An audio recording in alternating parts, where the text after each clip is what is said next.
فويل للقاسية قلوبهم من ذكر الله أولئك في ضلال مبين. الله نزل أحسن الحديث كتابا متشابها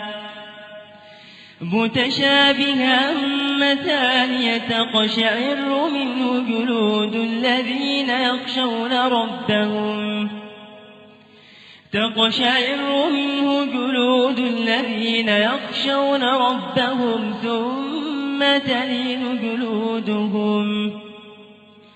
ثم تلين جلودهم وقلوبهم إلى ذكر الله ذلك هدى الله يهدي به من يشاء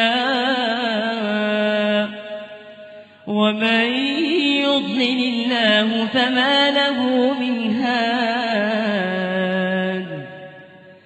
أفمن يتقي بوجهه سوء العذاب يوم القيامة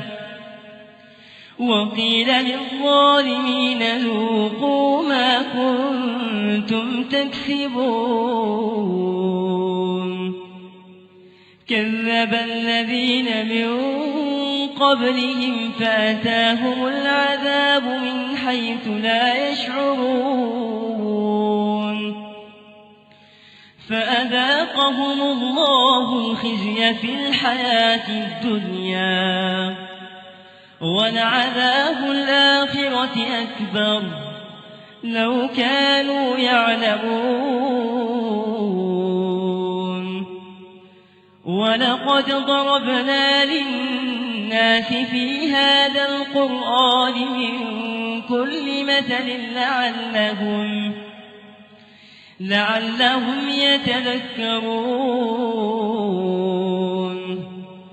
قرآنا عربيا غير ذي عوج لعلهم يتقون